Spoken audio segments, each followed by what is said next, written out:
The dust sifting down from the timber ceiling of the command post smelled of pulverized stone and cordite. It was late June 1944. In the line, then immediately sever that breakthrough with a fast-moving armored fist. The tactic required precise timing, but it was a mathematical certainty.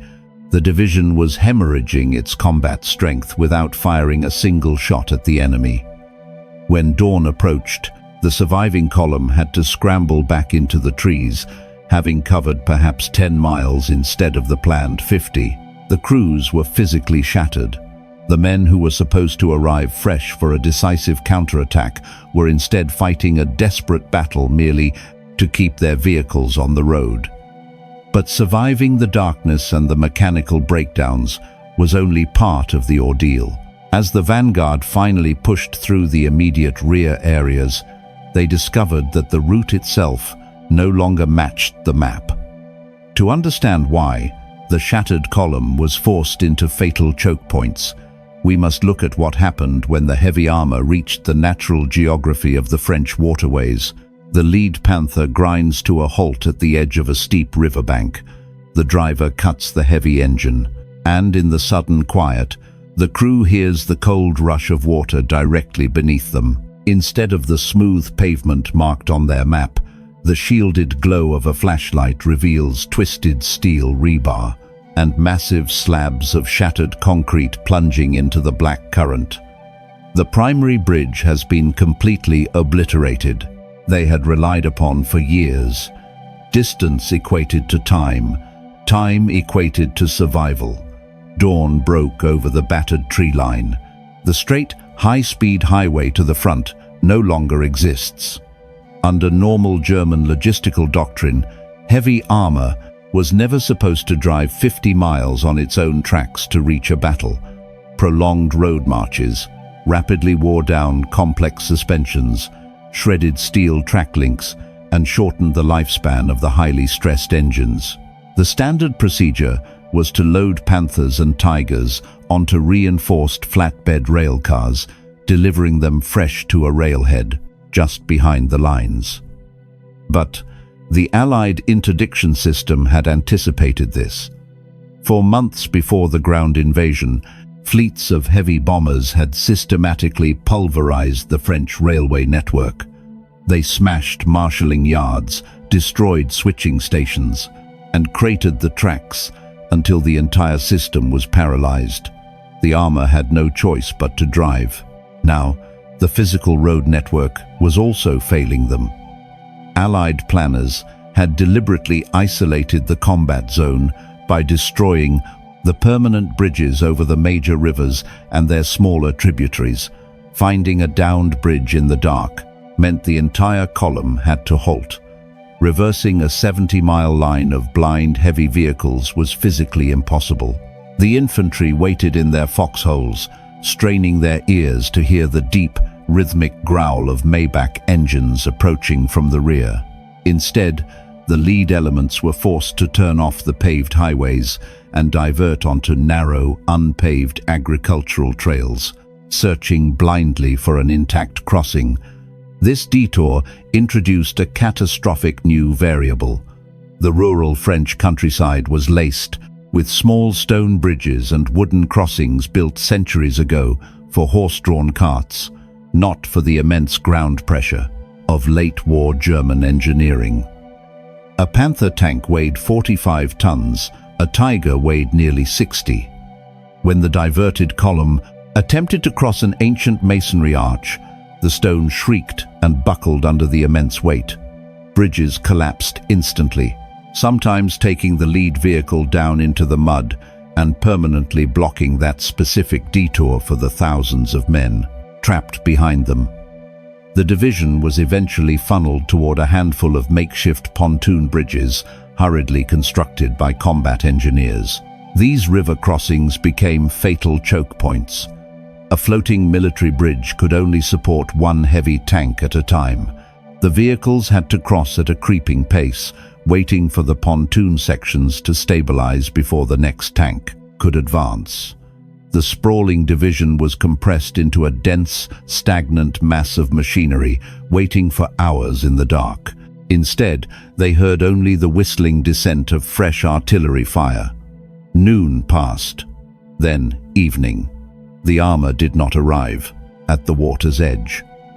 A straightforward route mathematically calculated at 50 miles had suddenly ballooned to 80 or 90 miles, of torturous detours, wrong turns, and continuous backtracking.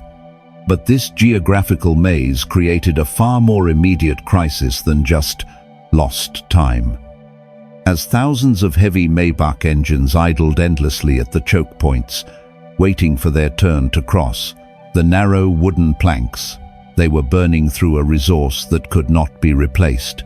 To understand why fully functional, tanks began to simply pull over and shut down without firing a shot, we must look at the fragile lifeline that was supposed to keep them moving. Inside the steel hull of a Panther, the driver tapped his finger against the glass of the fuel gauge. The needle was hovering dangerously close to empty. The massive Maybach V12 engine mounted behind him held roughly 190 gallons of synthetic petrol. According to the original textbook calculations, a full tank provided enough range to drive more than 100 miles on a paved highway. But the mathematics of fuel consumption had completely warped. Fuel efficiency requires momentum. It requires high gears and steady engine revolutions. Instead, the heavy tanks had spent the last 3 nights crawling in first gear, violently braking, idling for hours at broken pontoon bridges. The commander's map showed 3 major paved highways leading directly from the armored assembly area to his besieged sector. The calculation was straightforward, and fighting their tracks out of deep mud. Navigating a 70-mile detour across unpaved agricultural trails burned fuel at a catastrophic rate. By the time the vanguard approached the final staging areas, their internal cells were virtually dry. They needed immediate resupply to continue to the battle. The armored commanders radioed the rear, demanding the fuel trucks move up. But a Panzer division was a deeply asymmetric organism. The heavy combat vehicles at the front were encased in thick, sloped armor, capable of surviving the journey. The logistical tail trailing miles behind them was not. The entire fuel supply relied on thin-skinned Opel Blitz trucks and unarmored fuel bozers. This was the most lethal layer of the Allied interdiction system. The fighter bombers circling in the daylight did not actually need to destroy the 45-ton tanks to stop the division. They only needed to destroy the soft logistics. While a Panther could hide under heavy canopy and survive a near miss from an aircraft bomb, a canvas-topped truck loaded with hundreds of metal jerry cans was highly explosive. A single, short burst of heavy machine gun fire from a plunging thunderbolt would instantly vaporize the vehicle. The fuel convoys were massacred. The few supply trucks that survived the daytime air patrols faced the same collapsed masonry bridges, muddy detours, and night driving accidents as the heavy tanks. The supply chain stretched, fractured, and finally severed. The vital petrol never reached the vanguard. The battlefield consequence was surreal and absolute. 50 miles, divided by a conservative convoy speed of 15 miles per hour, meant the vanguard should have appeared hours ago. Along the dark country roads, perfectly intact war machines began to simply pull over to the shoulders. The heavy engines sputtered, coughed black smoke, and fell silent.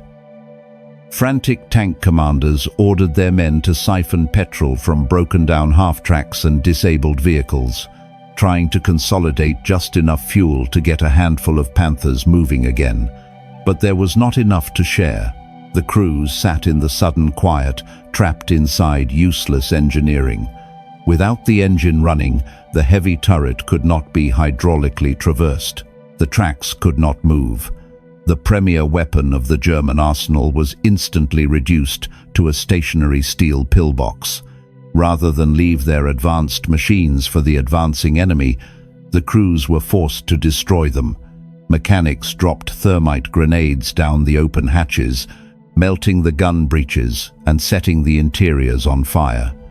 A massive percentage of the armored reserve was completely written off on the side of a dirt road, without ever seeing an Allied tank.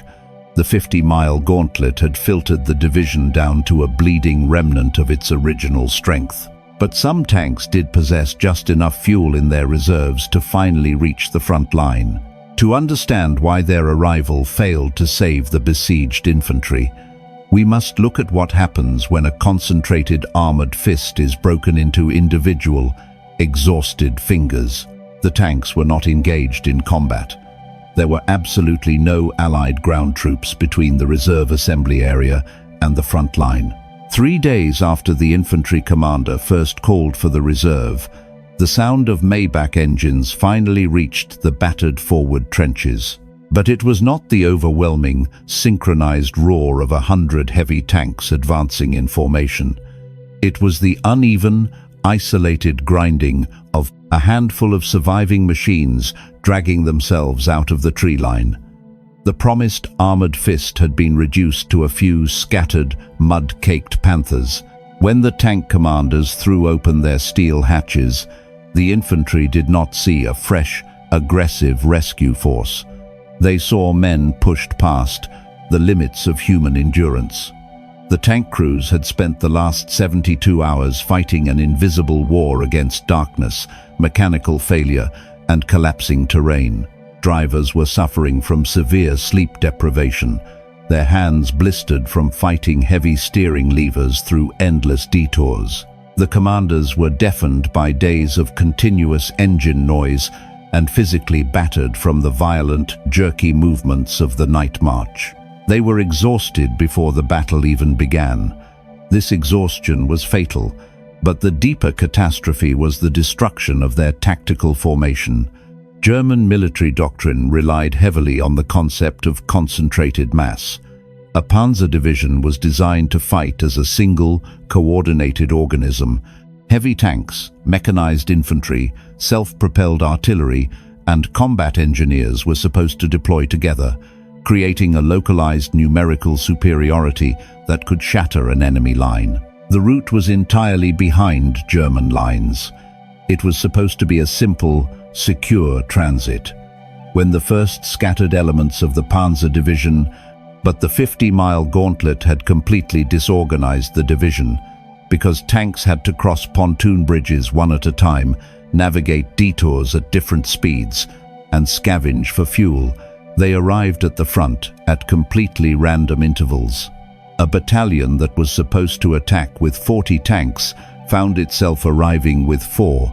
The infantry commander could not afford to let these early arrivals wait in the rear for the rest of their unit to assemble. The front line was collapsing in real time.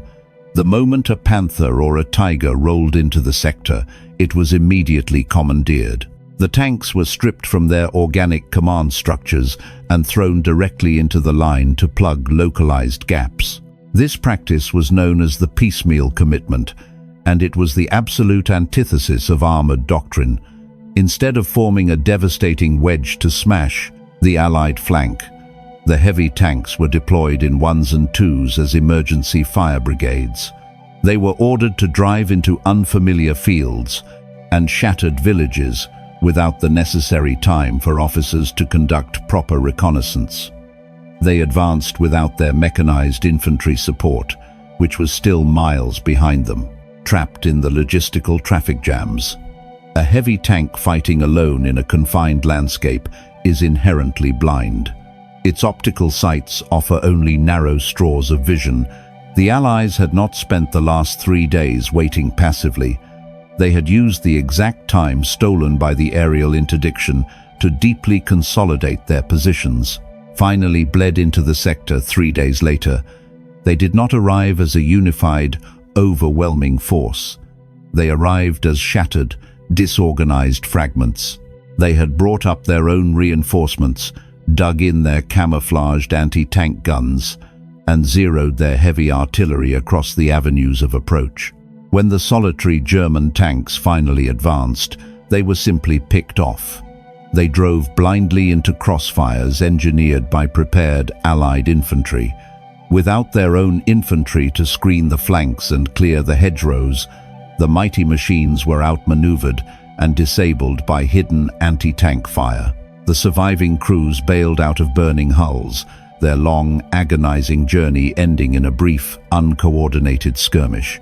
The frontline commander watched the final remnants of his reserve bleed out in the fields. The tactical defeat was absolute, but the men on the ground were only experiencing the final, physical symptom of a much larger apparatus. To understand how the opposing military orchestrated this exact outcome, calculating the destruction of German mobility long before the ground troops ever met, we must look at the architecture of the invisible web above them. The piecemeal destruction of the Panzer division looked like a series of unfortunate accidents to the German soldier on the ground. A broken bridge here, a strafing run there, a wrong turn in the dark. But across the English Channel, inside the heavily guarded planning rooms of the Allied command, there was no reliance on luck. The slaughter of German mobility was the calculated output of a meticulously designed industrial process. The heavy tanks were covered in thick mud, wrapped in dense branches and camouflage netting. The crews were hollow-eyed and exhausted. This architecture of delay was built in deliberate, overlapping layers. The system was designed months before the first infantryman stepped onto the beaches, operating under a sweeping strategy known as the transportation plan. The Allied planners recognized that they could not match the thick frontal armor of the German Panthers and Tigers tank for tank on the ground. Their solution was to ensure the heaviest armor never reached the ground troops at all. The first layer of the system was strategic. Long before the invasion, fleets of heavy four-engine bombers were dispatched to systematically dismantle the French railway network. By pulverizing marshalling yards, blowing up locomotive repair sheds, and cratering main lines, the planners engineered the fundamental crisis.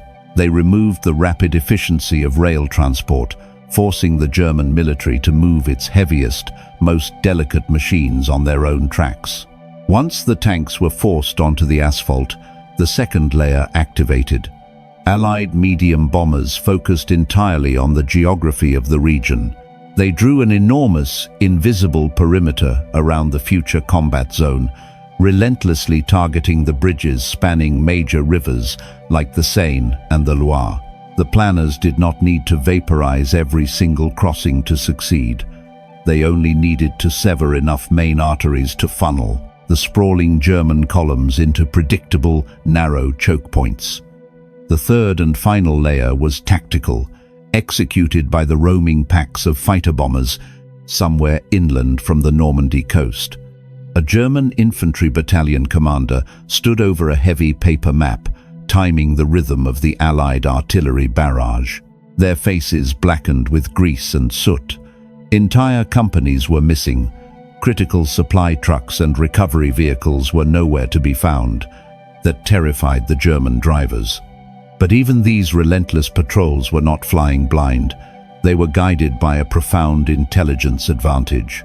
Allied codebreakers were actively decrypting German Enigma radio traffic.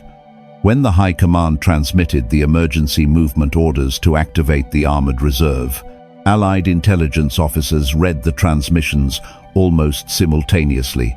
The Allies knew the division's starting assembly area, its intended route, and its precise destination. This intelligence was rapidly translated into target grids and fed directly to the tactical airfields. The pilots were simply told where to orbit. It was a perfectly interlocked machine. The heavy bombers built the maze, the intelligence officers tracked the movement, and the fighter bombers guarded the dead ends. Through this massive, coordinated effort, the Allied forces traded aviation fuel, bombs, and aircraft for the one resource their ground troops desperately needed. They bought time. They successfully isolated the battlefield, preventing the enemy from concentrating its most powerful weapons. The German military could clearly see the burning trucks and shattered bridges, but they could not fully perceive the vast, synchronized machinery operating above and ahead of them. They continued to treat the rear echelon as a transit zone, entirely failing to realize that the Allies had turned it into the primary theater of war. This architecture of interdiction explains the mechanics of how the armored division was disassembled. These tank crews had not yet fired a single armor-piercing round at an Allied vehicle, yet they looked as though they had just fought. But to understand the final verdict of this failure, we must return to the dirt and the noise of the forward line, to the men who waited in the trenches for a promise that was mathematically impossible to keep. Inside the timber-roofed command post, the rhythm of the Allied artillery finally shattered the forward trenches. The German infantry battalion commander folded his heavy paper map.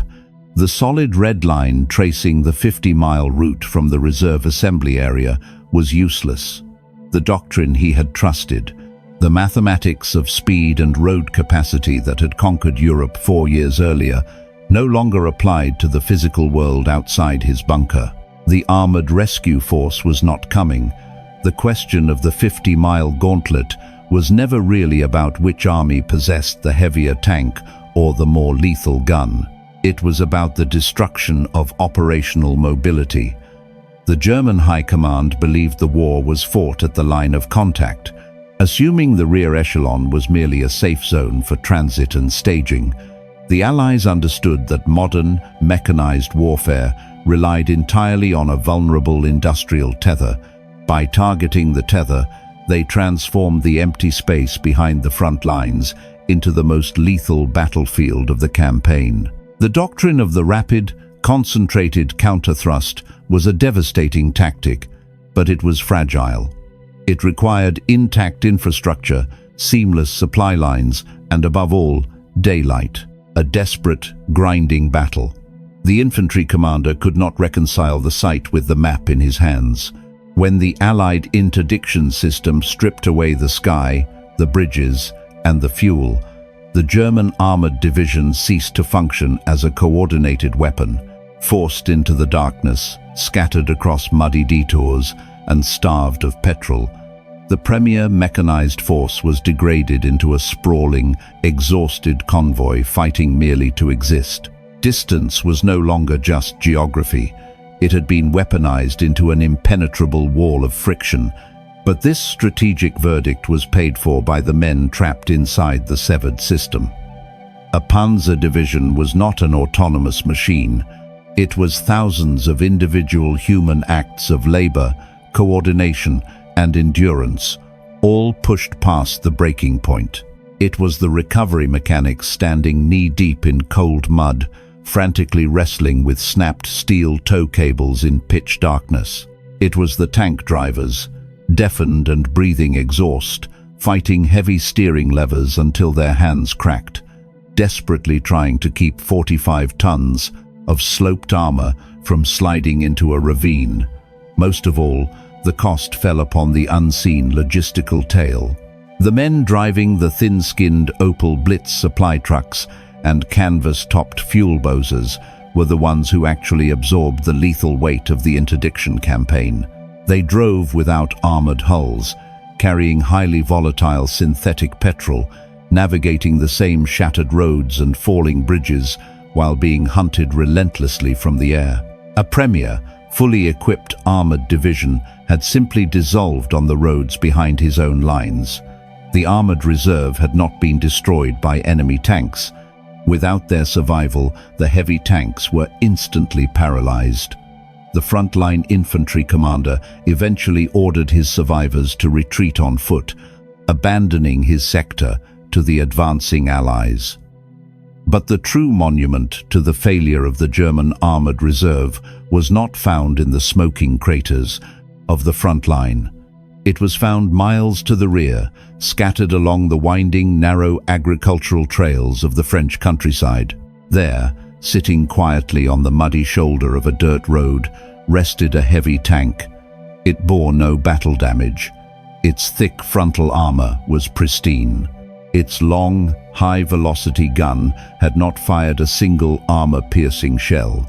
The steel hatches were thrown open to the sky, and the Maybach engine was entirely cold, its internal fuel cells completely dry. The crew had dropped a thermite grenade down the breech and walked away. The ultimate machine of German armored doctrine had not been beaten by a superior tank or outmaneuvered in combat. It had been systematically defeated by 50 miles of empty road, nor had it been outmaneuvered in a tactical engagement. It had been systematically dismantled by a system operating over a seemingly empty stretch of French countryside. The map on the bunker table showed distances in miles and paved routes in solid red lines, but that map represented a physical reality that no longer existed.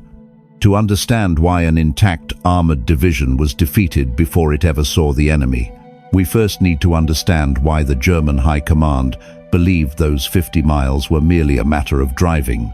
In a rear echelon operations room, a German logistics officer ran a wooden ruler across a pristine map of the French road network.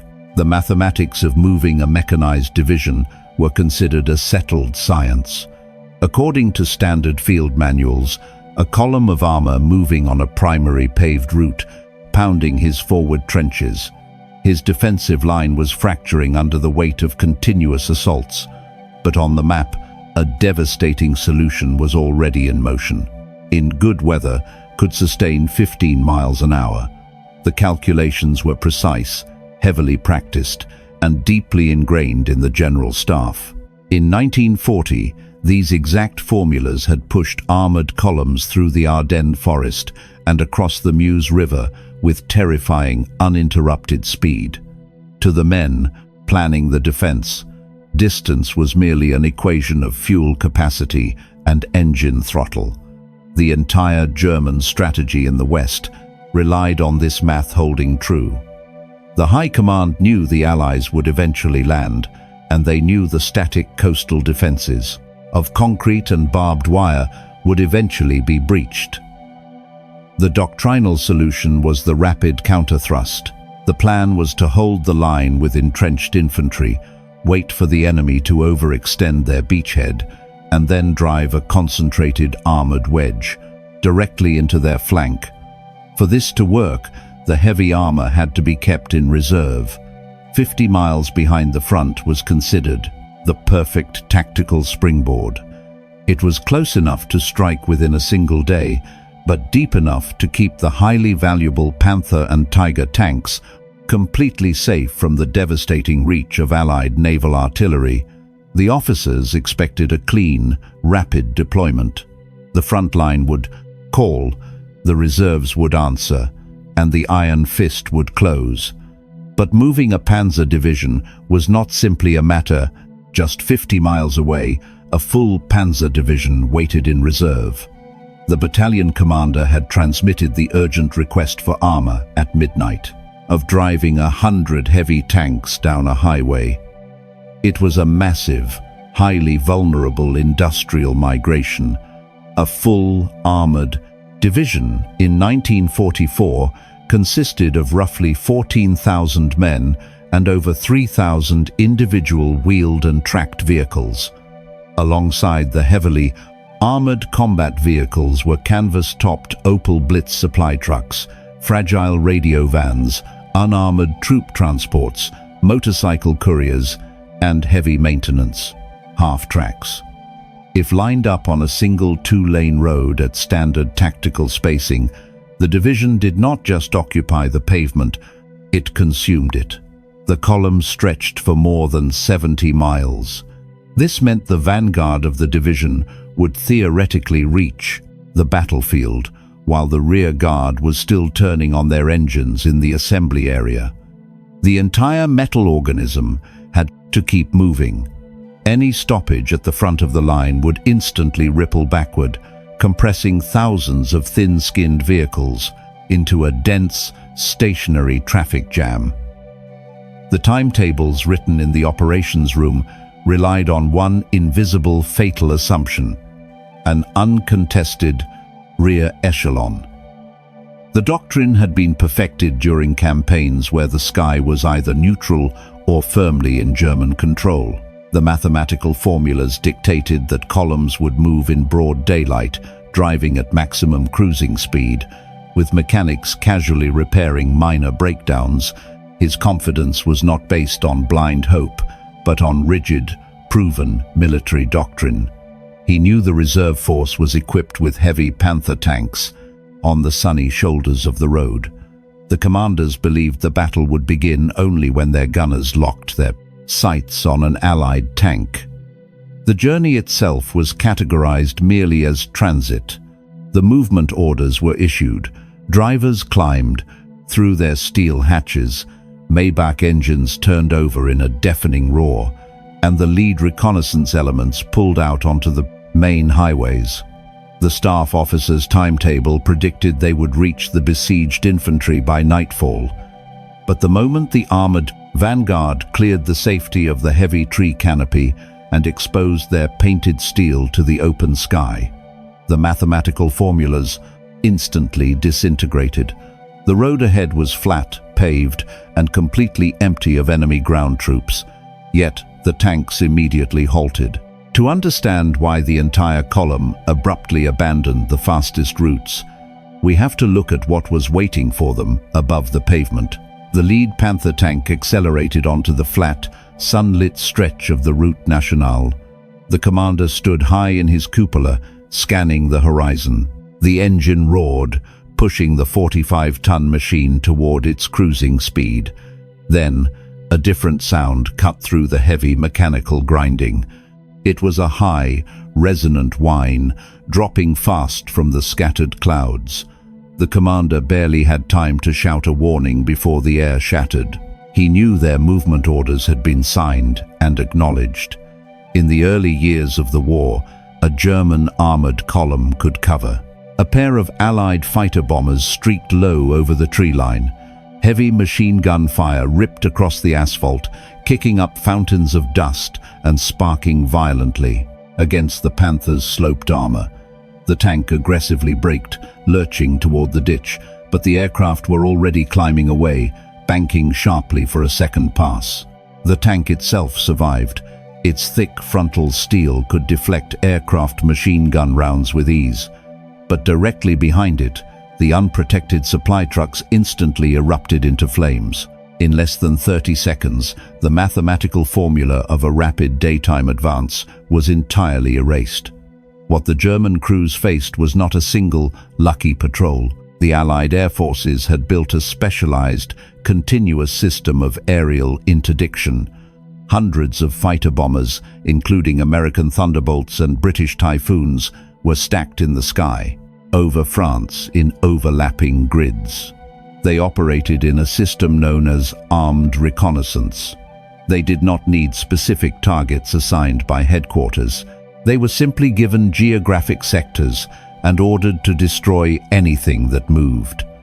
To the German soldier on the ground, the sky seemed to possess a permanent, hostile awareness. The moment a column of dust rose above the tree line, aircraft would dive from the clouds. The pilots explicitly targeted the soft, unarmored arteries of the Panzer division. They hunted the fuel bozers, the ammunition carriers, and the delicate radio vans. Without these fragile vehicles, the heavy tanks were completely neutralized. A Panther without fuel was nothing more than a steel bunker sitting on a country road. This continuous aerial presence created total psychological and operational paralysis. 50 miles of French roads in a single morning. Even factoring in the natural friction of moving a massive formation, the lead elements, whenever an aircraft engine was heard, the entire 70-mile column had to instantly hit the brakes and scramble for cover. Drivers frantically steered their heavy vehicles into barns, orchards, and thick forests. Crews hacked down fresh branches to cover the hot engine decks, attempting to break up the hard geometric silhouettes of their machines. The division commander realized the fatal reality of his situation. The doctrine of speed had to be abandoned. Moving thousands of vehicles in broad daylight was no longer a a tactical maneuver. It was a mass execution. The order was passed down the line through field telephones and motorcycle couriers. All daytime movement was strictly forbidden. The division would hide while the sun was up, and they would only drive when the sky went completely black. A transit that was supposed to take a few hours was now stretched across several days. The crews lay under their camouflaged tanks in the summer heat, listening to Allied engines circling above, waiting for the safety of dusk. But this tactical decision only traded one enemy for another. By forcing the armored division out of the daylight, the Allied aircraft forced the German drivers to operate completely blind. To understand why the transit time continued to multiply, we have to look at the severe mechanical friction generated when 3,000 vehicles attempt to navigate an unfamiliar road network without a single source of light. The sun finally dipped below the horizon, pulling a thick, absolute darkness over the French countryside. Should have been idling in the woods behind his positions by dawn, ready to launch a concentrated, overwhelming counterattack against the exposed Allied flank. Under the dense canopy of an apple orchard, a tank driver pressed his face against the cold glass of his narrow vision block. The heavy Maybach engine roared to life behind him, vibrating through the steel hull. The order had come down the line to move out. The 70-mile column was going to attempt the crossing entirely in the dark. In peacetime, driving a 45-ton Panzer tank was a physically demanding task. Doing it at night, buttoned up behind thick armor, was a grueling trial. The driver could not use his headlights. Even the tiny, shielded convoy lights mounted on the fenders were strictly forbidden in open terrain, as Allied night intruder aircraft regularly dropped brilliant parachute flares to expose moving columns. The driver had only the faint, glowing exhaust pipes of the tank directly in front of him to follow. To keep from losing the column, the distances between vehicles collapsed. Instead of maintaining a safe tactical spacing of 50 yards, tanks and half-tracks crept forward bumper to bumper.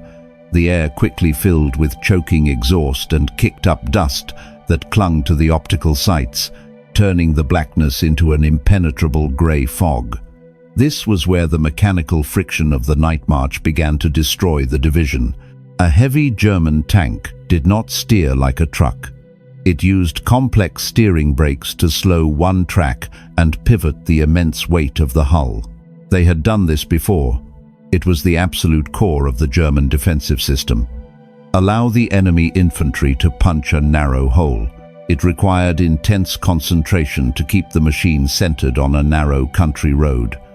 Exhausted drivers, operating on zero sleep and breathing fumes, in a suffocating compartment, inevitably made mistakes. A driver misjudged the curve of a narrow village street. The right track slipped off the pavement and sank deep into a soft, muddy ditch. The 45-ton machine tilted violently, its steel hull grinding against a stone wall. The engine shrieked as the driver tried to force it out, but the tracks only spun uselessly in the wet earth. In daylight, a heavy recovery half-track could have been maneuvered into position to pull the Panther free in minutes. In pitch darkness, on a road packed tight with other vehicles, the recovery process became a nightmare. Mechanics stumbled blindly in the mud, trying to attach heavy steel tow cables by touch. Every minute the tank remained stuck. The entire column behind it was paralyzed. Hundreds of engines idled in the dark, burning precious resources while moving nowhere. These accidents compounded throughout the night. Suspensions broke on unseen craters. Transmissions overheated from constant, jerky starting and stopping. Unarmored supply trucks slammed into the rear armor of abruptly halting tanks. By midnight, the shoulders of the route were littered with disabled vehicles left behind by their crews.